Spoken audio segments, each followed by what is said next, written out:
You're not on the reservation, Claire. It's immediate family only. I am immediate family. My brother smirked. Not tonight, you're not. Everyone stared at me. And that's when I decided to wait for the doctor to ask his question. My name is Danielle Harper, and I'm 34 years old. I work as a registered nurse at a busy community hospital. I've always been the responsible one, the one who shows up early, stays late, and keeps the peace no matter what it costs me personally. In my family, my younger brother Aaron was always the favorite, the one they praised at every holiday, the one whose mistakes were just phases, while mine were character flaws. I wasn't rich or glamorous, I didn't drive a luxury car or post perfect vacation photos online for everyone to admire, but I had something they didn't expect. I had patience, and I had proof. For years, I helped plan our parents' 25th anniversary dinner. I booked vendors, confirmed the restaurant, handled deposits, all of it quietly, without fanfare or applause. Yet somehow, on the biggest night of the celebration, I was erased, completely removed like I never existed. What they didn't realize was that I understood exactly what was happening, every single move, and I knew the perfect moment to let the truth rise to the surface where nobody could deny it or look away. If you've ever been the responsible one who still gets pushed aside, hit that subscribe button. I want to hear your story in the comments below. Have you ever watched someone else take credit for the work you poured your heart into? Click hype if you know that feeling deep in your bones. Let's get into it. It started 6 months before the dinner, 6 whole months of planning that nobody asked me to do, but everybody expected me to handle. I researched venues on my lunch breaks at the hospital, scrolling through reviews and comparing prices between bites of cold cafeteria sandwiches. I spent evenings on the phone coordinating with the head chef at Belmont's, this beautiful Italian restaurant our parents loved. I asked about dietary restrictions, wine pairings, table arrangements. I even created a slideshow of family memories, scanning old photographs one by one, pulling clips from home videos that smelled like dust and nostalgia when I dug the tapes out of storage boxes in our parents' basement. I handled the deposit out of my own savings, $400 I could barely spare on a nurse's salary. Nobody offered to split it. Nobody even asked what it cost. Then, 2 weeks before the event, Aaron suddenly decided he wanted to step in. He called our mom and said he wanted to handle things from here. He told our aunts and uncles and cousins that he was organizing the whole celebration. He posted in the family group chat about finalizing details, as if he'd been involved from day one. I saw the messages. I didn't respond. I figured he wanted to feel included, and I wasn't going to start a fight over credit. But then the night arrived. I drove to Belmont's wearing a navy dress I'd bought specifically for the occasion. I walked up to the entrance with a gift bag in one hand and the flash drive in my pocket. The host smiled politely and looked down at his list. Name? Danielle Harper. He scanned the page, then scanned it again. I'm sorry, I don't see that name on the reservation. I felt my stomach drop. That's impossible. I made the original booking. That's when Aaron appeared behind the host stand. He had this calm, rehearsed expression on his face. Oh, Danielle. Yeah, we had to cut costs. You understand. I didn't understand. Cut costs? What does that mean? I planned this. He shrugged. We had to trim the guest list. It's immediate family only tonight. I am immediate family. He smirked. Not tonight, you're not. Our parents were already inside. I could see them through the glass doors, sitting at the long table decorated with white flowers I had chosen. They avoided eye contact. Guests whispered behind their napkins. Aaron said, loudly enough for everyone near the entrance to hear, "You didn't even contribute much, Danielle. Don't make this awkward." I stood there, on the sidewalk, holding a gift bag for parents who wouldn't look at me, while my brother walked back inside to a dinner I had built from nothing. The humiliation burned in my chest like a hot coal. But then my phone buzzed. It was a notification from the hospital system. My father's recent medical test results had been finalized: blood work, stress test, imaging. As part of the cardiology unit, I'd helped coordinate his referral weeks ago. Aaron didn't know I had already reviewed the preliminary findings. What I saw in that chart changed everything. I put the gift bag down on the bench outside the restaurant. I didn't knock on the glass. I didn't cause a scene. I just turned around, walked to my car, and sat in the silence for a long time. I decided not to argue. I decided to wait. The next morning, I woke up to Aaron's social media posts. He had uploaded a carousel of photos from the dinner, candles glowing, wine glasses raised, our parents smiling at the center of the long table. The caption read, "Proud to celebrate 25 years of love. Pulled this whole night together for the two people who gave me everything." He tagged every aunt, uncle, and cousin. The comments poured in like a river of praise. "Such a devoted son. Aaron, you really outdid yourself. Your parents must be so proud of you." Not a single person mentioned my name. Not one person wondered why I wasn't in any of the photos. I stared at my phone screen in the break room at the hospital, the smell of burnt coffee and hand sanitizer hanging in the air. My coworker Tammy glanced over and said, "Nice dinner your family had." I just nodded. I said nothing publicly. Not a comment, not a correction, not even a passive reaction emoji. Silence was my strategy, and I held on to it like a lifeline. Then I discovered something worse. 2 weeks after the dinner, I was helping my mom set up her new phone when I noticed a credit card notification on her screen, a charge from Belmont's for $1,200. I knew the deposit was $400, paid from my account. The remaining balance was supposed to be split among siblings, but the charge was on our parents' card. I checked the date. It matched the dinner. Aaron had charged the entire remaining cost of the anniversary celebration to our parents' own credit card. The dinner that was supposed to honor them, they had unknowingly paid for themselves. When I asked my mom about it, she looked confused. "Aaron said you refused to help pay, so he had to use our card as a backup." "Mom, I paid the deposit, $400 out of my own savings." She blinked. "He said you didn't contribute anything." I called Aaron that night. My voice was steady, but my hands were shaking. "Why are you lying to Mom and Dad about the money?" His response was quick and sharp, like he'd been waiting for this call. "Because you're always trying to look better than me, Danielle. You always want everyone to know how much you sacrifice. I'm tired of living in your shadow." "Your shadow?" I almost laughed. "You erased me from my own event and charged Mom and Dad for their own anniversary dinner." "It's not your event. It was never your event. You just can't stand not being the center of attention." He hung up. I sat on the edge of my bed, listening to the dial tone, and I realized something, cold and clear. This wasn't about the dinner anymore. This was about control. 3 days later, our father collapsed at home with severe chest pain. Mom called 911 in a panic. He was rushed to the emergency department at my hospital. I was on shift when the ambulance arrived. I saw his face on the stretcher, gray and sweating, and everything else disappeared. Aaron arrived 20 minutes later, still wearing golf clothes, and immediately started talking over the attending physician. "I'll handle everything. I'm the family point of contact." The attending looked at me because she knew me. I was part of the cardiology nursing team. She knew I understood what was happening better than anyone else in that room, but Aaron stepped in front of me, literally positioned his body between me and the doctor. He said, "She's just being dramatic." He gestured at me with his thumb. "She does this. She makes everything about herself." The attending raised an eyebrow, but said nothing. Hospital protocol prevented me from treating my own father directly, but I could observe and advise. Aaron didn't want me to do even that. He began making decisions about our father's care without understanding the seriousness of the situation.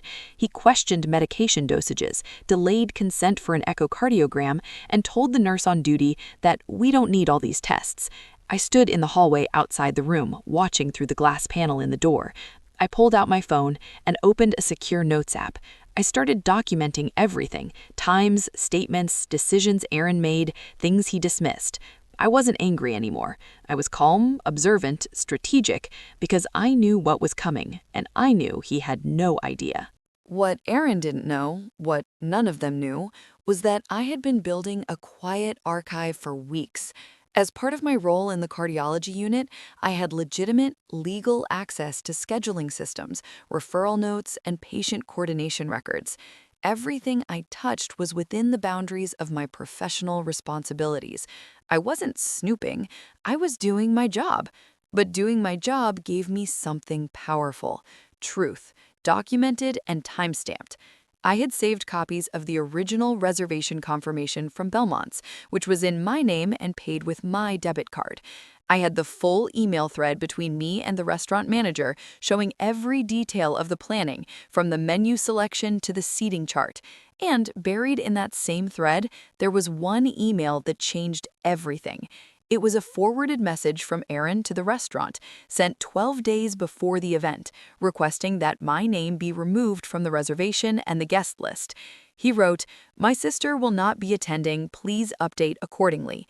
I also had receipts, bank statements showing my $400 deposit, credit card records showing the $1,200 charge to our parents' account, and I had screenshots of Aaron telling our mother that I refused to contribute.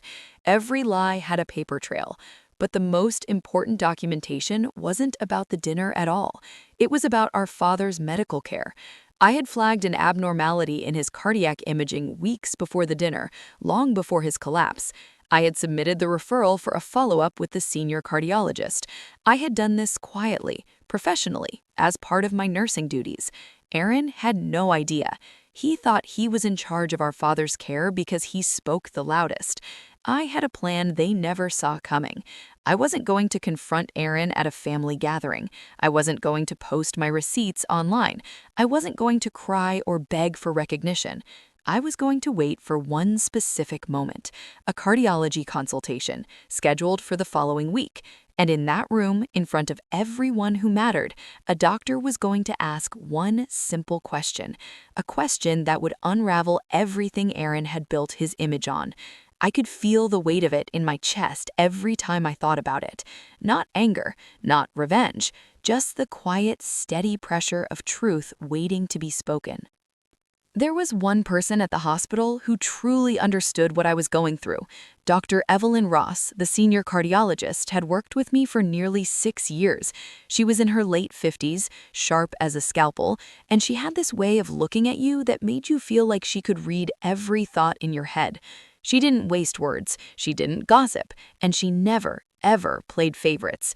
Dr. Ross had seen me at my best, running codes at 2 in the morning, catching medication errors before they reached patients, staying hours past my shift to comfort families who were falling apart.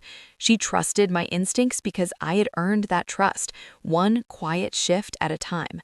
2 days after my father's ER visit, I sat across from Dr. Ross in her office during a break. The room smelled like peppermint tea and old medical journals stacked on every surface. The sound of the ventilation system hummed above us like a low, constant heartbeat. "Something's wrong," she said before I even opened my mouth. I told her everything.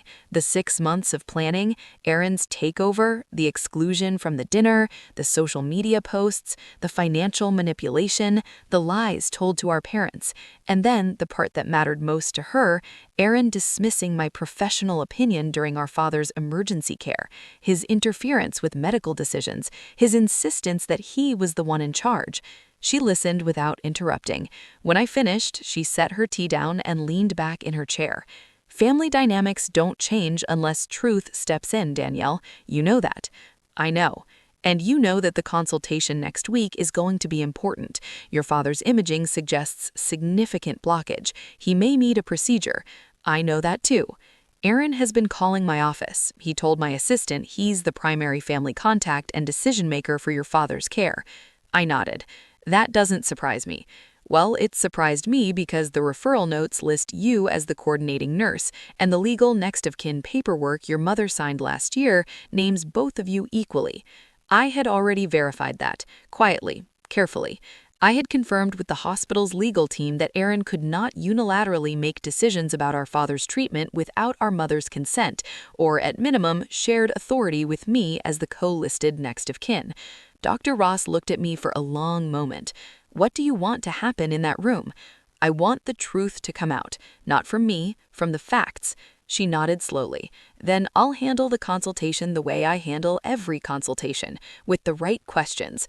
Meanwhile, Aaron was growing bolder. He told our Aunt Patricia that I was jealous of his relationship with Mom and Dad. He told our cousin Derek that I had mental health issues and was obsessing over the dinner. He even started making phone calls about inheritance.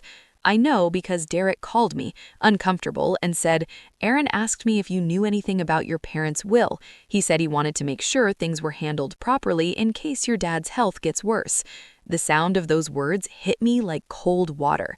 My father was lying in a hospital bed, and Aaron was already positioning himself for what after. The tension in my chest grew tighter every day. But I didn't break. I didn't call Aaron. I didn't post anything. I went to work, I cared for my patients, and I waited. The consultation was scheduled for Thursday at 10 in the morning. Dr. Ross would be there, my parents would be there, Aaron would be there, and so would I. The stage was set. All that was left was the question. Thursday morning arrived with a gray sky and the smell of rain on concrete. I drove to the hospital an hour early. I sat in the parking garage with my engine off, listening to the sound of my own breathing and the distant hum of the building's generators. My folder was on the passenger seat. Everything was inside it: printouts, emails, receipts, screenshots, and the referral documentation. I wasn't nervous, I was ready. The consultation room on the third floor was small and clinical, with blue chairs arranged in a semicircle facing Dr. Ross's desk. A model of a human heart sat on the shelf behind her, plastic and anatomically precise. My parents arrived first. Dad looked tired, thinner than he'd been even a month ago. Mom held his arm like she was afraid he might fall. They both looked at me when I walked in, not with warmth, not with coldness, just with the cautious expression of people who didn't know where I fit anymore. Aaron walked in 5 minutes later. He was wearing a blazer, like he was attending a business meeting. He sat down next to our parents and immediately took out his phone, scrolling through something, projecting calm authority. He didn't greet me. Dr. Ross entered, closed the door, and sat behind her desk. She opened my father's file and reviewed the imaging results aloud. She explained the blockage clearly, the risks, the recommended procedure, the timeline. Aaron listened with his chin raised slightly, nodding as though he already understood everything. Then he interrupted. "So what's the next step? I've already spoken with your office about scheduling." Dr. Ross didn't look up from the file. "Before we discuss scheduling, I want to clarify something for the record." The room went still. "Mr. Harper," she said, looking directly at my father, "who arranged your follow-up appointment and caught the abnormal results in the first place?" My father blinked. He looked at Aaron. Aaron opened his mouth, but nothing came out. Dr. Ross continued, her voice calm and professional. "It was Danielle. She flagged the irregularity in your imaging during a routine review. She submitted the referral to my department. She coordinated the follow-up. If she hadn't caught it when she did, we would be having a very different conversation today." The silence in that room was so heavy, I could hear the fluorescent lights buzzing above us. I opened my folder. I didn't raise my voice. I didn't shake. I placed the documents on the desk one at a time. "This is the reservation confirmation from Belmont's. It's in my name. I paid the $400 deposit." I set down the next page. "This is the email from Aaron to the restaurant asking them to remove me from the guest list." Another page. "These are the credit card statements showing the dinner was charged to Mom and Dad's account, and these are the screenshots where Aaron told Mom I refused to contribute." Aaron's face changed. The color drained from his cheeks, and his jaw tightened. "You went digging?" he said, his voice cracking at the edges. "No," I said. "I just kept records." My mother pressed her mouth to her mouth. My father stared at the papers on the desk like they were written in a language he was only now learning to read. "And this," I said, placing the final document down, "is the log of medical decisions Aaron attempted to make during Dad's ER visit, including delaying the echocardiogram and dismissing my professional recommendations in front of hospital staff." Dr. Ross folded her hands on the desk. "Mrs. Harper, Mr. Harper, I want to be very clear. Danielle's intervention in the early detection of your husband's cardiac condition was not only professional, it was essential. Any delay could have resulted in a far more dangerous outcome." My father looked at me for the first time in what felt like months. Really looked at me. His eyes were wet. He turned to Aaron, and his voice was quiet but steady. "From now on, Danielle handles my care." Aaron said nothing. His blazers suddenly looked too big for him. His confidence, his posture, his entire presence in that room seemed to shrink in front of everyone. He stared at the floor. Nobody rescued him. Nobody made excuses. For the first time, the truth was louder than his voice. The surgery was scheduled for the following Tuesday. I coordinated everything with Dr. Ross's team, the pre-op blood work, the anesthesia consult, the recovery plan. I did it professionally and respectfully, the way I'd done everything else. I didn't gloat, I didn't send any messages to extended family correcting the record. I didn't need to. My parents came to see me the Saturday before the procedure. They sat at my small kitchen table, and my mother reached across and held my hand. "We should have seen it sooner," she said quietly. "We're sorry, Danielle." My father just nodded. He wasn't a man of many words, but the way he squeezed my hand said everything a speech couldn't. It wasn't dramatic. It wasn't a tearful movie scene. It was just two people admitting, quietly and sincerely, that they had looked the wrong way for too long. Aaron avoided me after that. He didn't come to the pre-op appointment. He didn't call. At family gatherings, he sat on the far side of the room and said very little. I didn't chase an apology from him. I didn't need one. I had spent years believing that being responsible meant being invisible, that doing the work without recognition was just part of who I was. But I've learned something different now. Being erased doesn't mean you're powerless. Sometimes it just means you're being underestimated by people who aren't paying attention. They thought they removed me from the table. They didn't realize I was the one holding the answers. If someone ever took credit for your hard work or pushed you out of something you built with your own hands, you know exactly how this feels. Share your story in the comments. I genuinely want to hear how you handled it. Subscribe if you've ever been underestimated but kept your receipts anyway. Click hype to help this story reach others who need the reminder that silence isn't weakness. Sometimes it's the most powerful thing you've got. Did this story hit home? Let me know by liking the video and sharing your thoughts in the comments below. Click hype to help this story find others who felt pushed aside or erased by the people who were supposed to have your back. Your support makes a huge difference, and your story might be exactly the encouragement someone else needs to hear today.